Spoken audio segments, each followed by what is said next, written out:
Sesaat lagi Anda akan menyimak Bincang Psikologi Keluarga.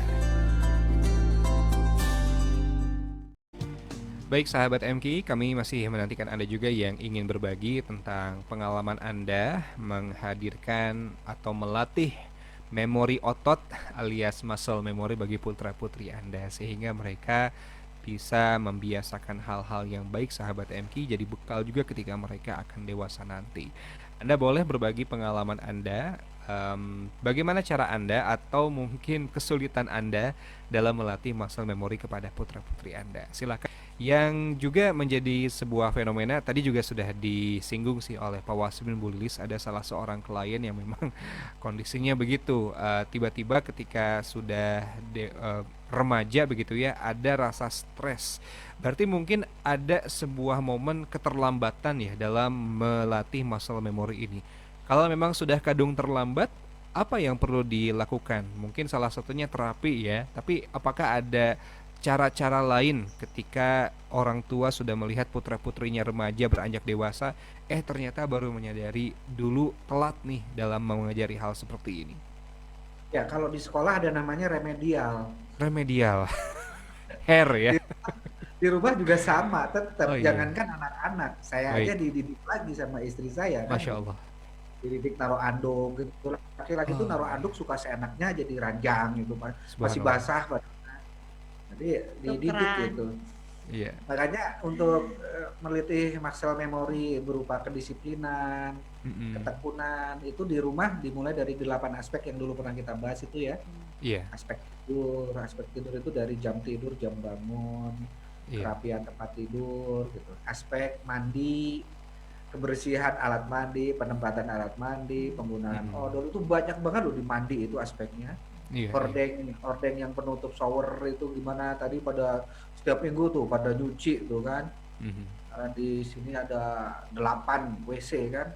Masing-masing harus dicuci kebersihannya. Berhubungan mandi itu bukan hanya cara kebersihan, sampai bagian-bagian yang sering kena bakteri, bagian ketiak kayak gitu, itu perlu 2 kali untuk disabunin misalnya. Itu kan bagian-bagian yang harus dididikan, masalah mandi, masalah makan.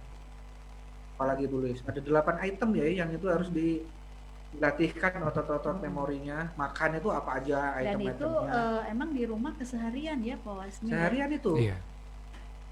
Setelah masalah makan, masalah pakaian yang keempat, masalah pakaian bagaimana cuci, setrika, tempatin, cara pengambilan, cara penyusunan, kemudian penyimpanan. Kemudian masalah pelajaran dan sekolah yang kelima itu. Betul. Di mana menata bukunya, kapan jam pengerjaan PR-nya, di mana gadget harus dipakai untuk belajar gitu. Yang keenam adalah masalah ibadah. Ibadahnya gimana? Kami sejak nggak bisa kan kalau CCTV di kamar nggak bisa kan, karena itu daerah privat. Tapi kalau anak udah bilang udah sholat di mana? Di kamar, kan susah kita ngeceknya kan. Betul. Akhirnya sekarang tidak ada sholat di kamar. Nah, sholat itu kan di tempat sholat. Sholat di tempat sholat. Dan ada saksi. Ada saksi ya. Siapa gitu? Kalau anak kecil kan, kalau nggak ada saksi gimana gitu. Betul. Tadi dilihat berjamaah bagus. Gitu. Karena ini misalnya qiyamul lail bisa aja misalnya yang di rumah itu pada di kamar, tapi kan nggak bisa kontrol. Di ruangan itu kalau telat misalnya telat 1 menit pun misalnya kena. Kemarin anak saya telat tuh telat 2 menit, Bun toleransi dong, dia kan biasa di pesantren. Nah sekarang lagi pulang, lagi libur gitu, Bun 2 menit. Terus ada kakaknya, saya bilang kakak kamu aja 1 menit nggak Bunda toleransi, tetap aja 1 menit kesiangan. Terus kakaknya tuh bilang, iya kamu 2 menit, aku 1 menit tetap aja itu, karena kemarin udah kesepakatan handphonenya kita ambil gitu. Saya bilang kalau besok gitu lagi laptopnya diambil. Nah berarti kan nggak bisa ikut ujian. Kemarin dia juga ya masih bisa ikut ujian karena pakai laptop kan gitu. Tadi bangunnya kan kita jam 4 kurang seperempat harus sudah pada qiyamul lail. Sudah aman tadi, nggak ada yang kesiangan. Kalau ada yang kesiangan gampang, tinggal itu aja. Jadi masalah ibadah ini banyak ya, bukan hanya masalah sholat, tapi masalah minum, makan sambil Berdiri duduk 5.000, gitu. makan sambil berdiri 5.000. Aurat, karena kebetulan di rumah Ya. kami ini nggak semuanya muhrim, akhirnya kan Betul. di rumah tetap pakai kerudung, tetap Kaos pakai kaki. kaos kaki. Nah, anak saya kemarin 20.000 tuh tiap hari. Udah Waduh. nyata-nyata ada yang bukan muhrim, ada 5.000 sok aja saya bilang, sampai habis kamu uang kamu gitu. Aduh, subhanallah ya. Jadi memang perlu konsisten dalam hal ini. Kadang-kadang memang yang sering keliru untuk diterapkan adalah kapan memang perlu strict, kapan juga perlu memberi apresiasi atau mungkin pelonggaran. Bagaimana mungkin bisa jelaskan kawasan Bulis cara kita menempatkan hal-hal tersebut dalam upaya mendidik muscle memory kepada anak ini, Bu, Pak. Ya, nah ini sebetulnya akan nyambung dengan pembahasan paradigma keempat ya. Oh, nyambung ya, ternyata. Iya, Cara mendidiknya. Kita paradigmanya dulu ya. Sekarang ini paradigma tentang muscle memorinya dulu dipahami. iya. Aspek-aspeknya banyak banget tadi. Dari aspek belajar aja, jam belajar. Dimana yang kakaknya sekarang untuk tahfiz Quran yang SD tidak olah sama saya sendiri, sudah sama kakaknya itu yang sudah Iya. habis duluan. Tiap sore Dari ayahnya. bukan dari ayahnya, karena ayahnya belum habis. Iya, iya. Nah, belum lagi tentang sosial dan komunikasi dan sosial. Bagaimana etika berbicara, bagaimana kalau ada tamu, bagaimana kalau teman datang ke rumah, apakah boleh langsung masuk ke ruang-ruang keluarga atau cukup di ruang tamu. Termasuk ketika dia juga bertamu, bagaimana adab-adabnya. Betul. Dan yang ke-8 outdoor activity ya, bagaimana ketika mereka di luar, tanggung jawab ketika di luar. Nah, ini adalah salah satu otot yang selain mata pelajaran sekolah yang harus dilatihkan, dididikan gitu. Baik, itu ya. Nah, ini atensi dari sahabat Mahadi di Bandung. Dulu ketika masih kecil, usia 4 hingga 9 tahunan, masih suka ngompol di kasur katanya. Itu sering ngompol di kasur, nah setelah 9 tahun sudah tidak lagi. Lalu dulu juga sahabat kita ini masih sering bangun kesiangan, tapi sekarang sudah bisa bangun lebih pagi. Jadi ada before dan juga afternya di hal ini. Tapi memang tidak dijelaskan bagaimana perubahan ini bisa terjadi.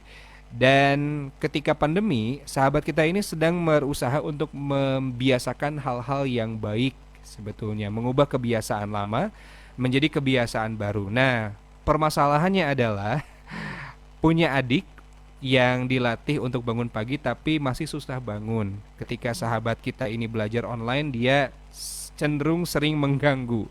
Nah, kenapa orang lain merasa senang tapi sahabat kita ini merasa tertekan? Apa hal yang perlu dibenahi? Ini posisinya sahabat Mahadi ini sebagai seorang anak, Pak Wasmin.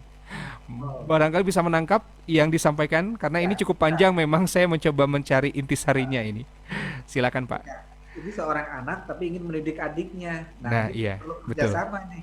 Perlu Baik. kerjasama dengan orang tuanya karena kan sumber resourcesnya dari orang tua.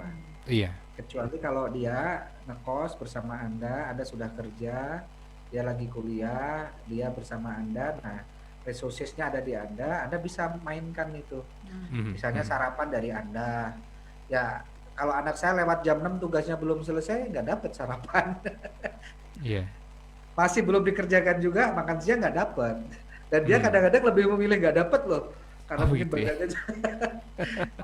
badannya juga udah cukup bergizi gitu ya. Tapi biarin aja, kita sampai kapan dia mau nggak dapat sarapan, nggak dapat makan siang. Daripada lebih milih tidur, ya kan konsekuensinya gitu. Kalau milih tidur, nggak dapat sarapan. Betul. Jadi lama-lama juga dia pernah protes, aku kok nggak dapat sarapan terus? Dia kan udah tahu masalahnya. Nah gitu, kalau resourcesnya bukan di Anda harus kerjasama dengan orang tua. Karena untuk pendisiplinan butuh orang yang punya power. Betul. Dan saat ini orang yang punya power adalah yang punya sumber kehidupan, artinya sumber nafkah. Jadi silahkan bekerja sama dengan orang tua ya. Mudah-mudahan orang tuanya juga ikut nyimak MK ini, diajak. Ya. Alhamdulillah. Baik.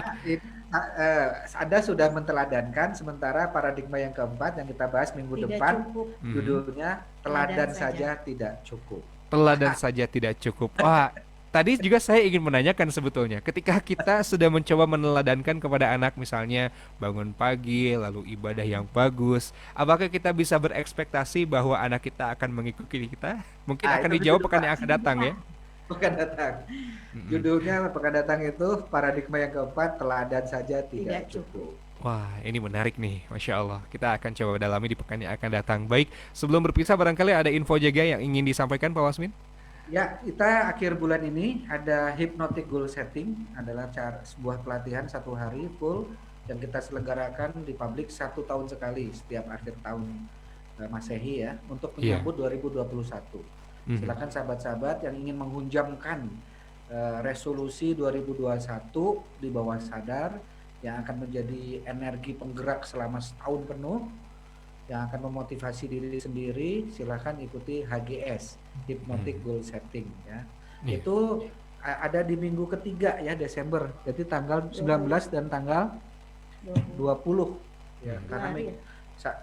sorry tanggal 19, tanggal 19. Kebiasaan 2 hari HCW. Kalau ini cuma 1 hari.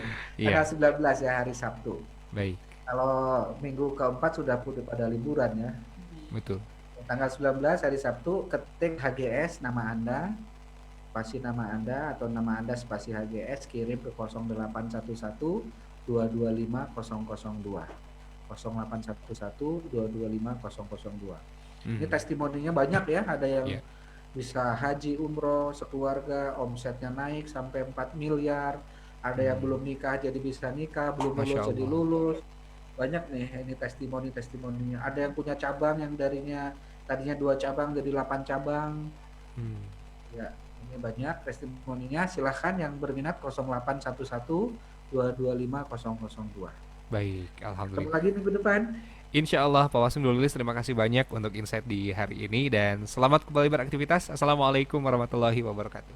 Waalaikumsalam Waalaikumsalam. warahmatullahi wabarakatuh. Ya, Alhamdulillah sahabat MQ, kita telah diingatkan kembali untuk melatih muscle memory atau memori otot kepada putra-putri kita atau bahkan kepada diri kita sendiri sahabat MQ yang mungkin dulu belum terbiasa melakukan hal-hal yang baik. Nah, sekarang tidak ada kata terlambat, insya Allah kita bisa berjuang untuk mengejar ketertinggalan kita, terutama kepada putra-putri kita. Bagi Anda yang memang memiliki putra-putri yang masih golden moment, silakan untuk dimanfaatkan melatih muscle memory kepada mereka, melatih kedisiplinan, kemandirian, dan lain hal sebagainya. Kalau memang sudah lewat, sudah mulai remaja ke dewasa, semoga kita pun bisa mengejar ketertinggalan itu.